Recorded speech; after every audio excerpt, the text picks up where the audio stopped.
Ladies and gentlemen, good evening. Dismus Barasa, who is a close ally of President William Samoei Arap Ruto, has delivered bad news to Azimio leaders who are defecting to Kenya Kwanza. And because in politics nothing happens out of mere coincidence, I want us to look at the meaning or the message which Dismus Barasa is delivering to the Azimio leaders. Because for those who've been following the politics of this country, from the day William Ruto was declared the president-elect of the Republic of Kenya, he has been receiving a lot of Azimio leaders to his side. And then the moment the Supreme Court upheld his win, majority of Azimio leaders also started trooping to his office. Yesterday, he received James Ongwae and Janet Ongera from Kisii. And I read a post by Sylvanus Osoro, and I felt that there was something. And for those who've been following politics again, Aisha Jumwa has not been very happy, especially by the fact that Amazon Kingi was made the speaker and that she was now being overlooked. So the statement by Dismus Barasa is very interesting, and in this video I want us to do a critical analysis on that particular message, because it's basically the message which majority of UDA, I'm talking of UDA, not Kenya Kwanza, UDA leaders are relaying. Now this is what Dismus Barasa,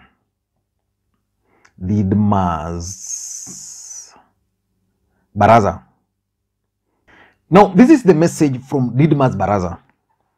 He's saying, we in Kenya Kwanza welcome all visitors to visit us. We will serve you lunch and dinner from the visitor's house near the main gate. So it means when you are joining Kenya Kwanza now, what will happen is that you'll be served lunch and dinner, not in the main house, but in visitor's house near the gate, And it's continuing, never shall we allow you to the sitting room. We welcomed Raila Odinga in the sitting room in good faith, but while we went to the garden to check on our goats, he sneaked and locked himself in our bedroom, and after a while, our mother was pregnant of him. Now he's talking of the handshake. We learned a lesson, so please visitors, bear with us. Kaeni hapo kwa gate, we shall all be meeting in the playground. Babu Wino, please interpret this for your allies. I want us to look at that statement by Dismus Barasa, because I'm one person who believes that nothing happens out of mere coincidence. And I've been going through, I'm just trying to get a statement by Sylvanus Osoro. Osoro made a statement yesterday after the visit or defection of Ongwae to Kenya Kwanza. Osoro stated that relax folks, they came for a photo. Wameenda. We forgive, but can't forget. Get it from me. Nothing came forth. Nothing will come forth. Sahau. New blood it is. So basically, even Sylvanus Osoro was reminding their supporters that as much as Ongwae, Janet Ongera and the group went there, they just went for a photo, and that they should forget anything. That despite the fact that they went to see Ruto, nothing forth is going to come from that particular meeting. So basically it means that in Kenya Kwanza, they believe that those who are now joining, who wants now to join from Azimio, are doing so because William Ruto has won. And I remember even Oscar Sudi made an interesting post after Najib Balala. Remember, Najib Balala, cabinet minister, has been trying to send fillers to the DP. And Oscar Sudi told him clearly that lest we forget, and then he shared a photo of Balala when he was lecturing William Samoei Arap Ruto. So I can also advise Malala that he should forget, that he should forget moving anywhere near William Samoei Arap Ruto. So I want us to look at why William Ruto's allies are not comfortable with the Azimio leaders who are trying to join William Samoei Arap Ruto. But before we do that, in case you're watching this channel for the first time, please take a second or two, click that subscribe button so that next time we produce a video like this, YouTube will automatically notify you. And to the subscribers, I want to continue thanking you guys for your continued support, because without that support, this channel cannot be where it is. Now, let us get back to the main issue. And by the way, from next week, we are going to shift gears again and do serious analysis the way we used to do before, because politics is now behind us, you know. Why do you think William Ruto's allies are not comfortable with Azimio leaders who are joining Kenya Kwanza? In my view, they are not comfortable because of several reasons. Number one, there is likely in Kenya Kwanza murmurs on how these newcomers are being treated. William Ruto really needed support to win the presidency. Some of the Azimio leaders were approached. They declined. But William Ruto's allies, especially those who were with him from the beginning, people like Osoro, Dismus Barasa, Alice Wahome, you can name them, Aisha Jumwa, and the rest, are not comfortable with these people coming on board. Because by these people coming on board, it means UDA is going to get lost somewhere. That's the honest truth. And because they don't want UDA to get lost, they are learning from what happened in Jubilee, where Raila Odinga went.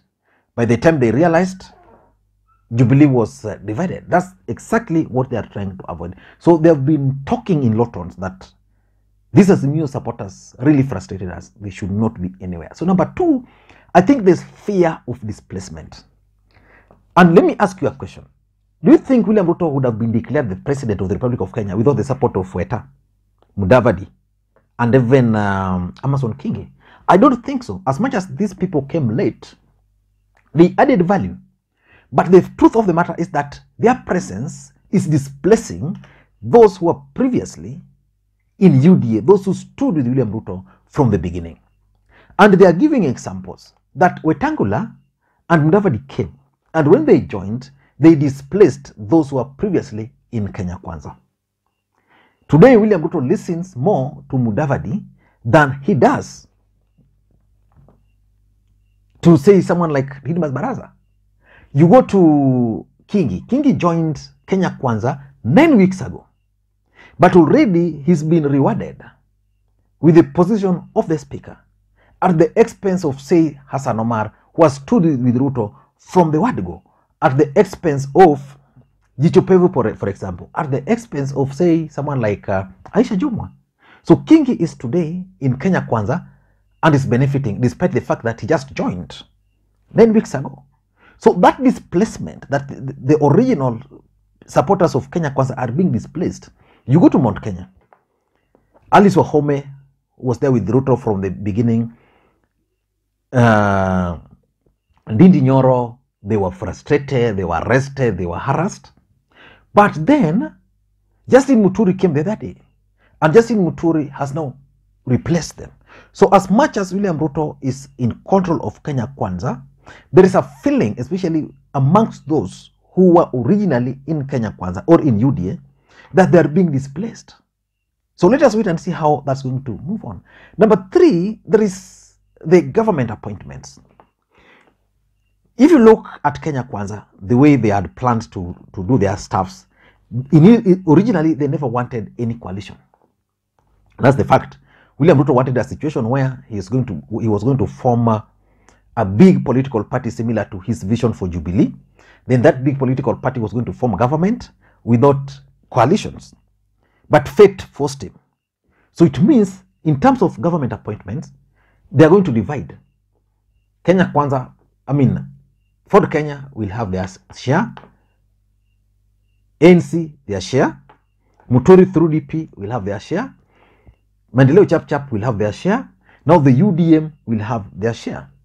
So basically it means that even when it comes to appointments, the original UDA supporters might not really have a say. Like, for example, in Western Kenya, I'm sure Mudavadi and Weta will have more say, more than Dismus Barasa in terms of appointments. And number 4, there's the fear that those who are joining now are going to erode the influence of the founders of UDA. Take, for example, James Ongwae being accepted in UDA, and William Ruto is going to Kisii. So definitely James Ongwae will have a say, and William Ruto may decide, okay, I want to place you.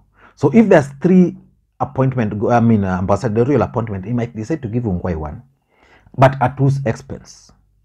So it means the influence of the original supporters of UDA are going to be eroded. And lastly, I think there's also the memory. You know, people forget things. People forgive things, sorry, but they never forget. The truth of the matter is that people like Silvanus Osoro suffered a lot, apart from the government, also in the hands of people like Ongwae, people like Dismus Barasa, people like Alice Wahome, and the rest.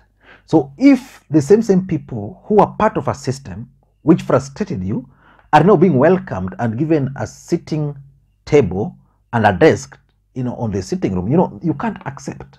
So I think those are some of the reasons why Dismus Barasa is not happy, and that is the message which I'm sure has originated from Kenya Kwanza, because the William Ruto I know cannot just allow his supporters to talk without moderation. He's unlike Raila Odinga, he's like an Uhuru Kenyatta. I'm sure Dismus Barasa now understand Ruto that there are certain things he can't just say without William Ruto's authority. So I'm sure that this particular message is directed to anybody who plans to leave Azimio, that as much as they are going to join Kenya Kwanza, they should not expect much favors from the DP. I don't know what you think. That's my take. Thank you guys, and please, may you have a good day. Bye-bye.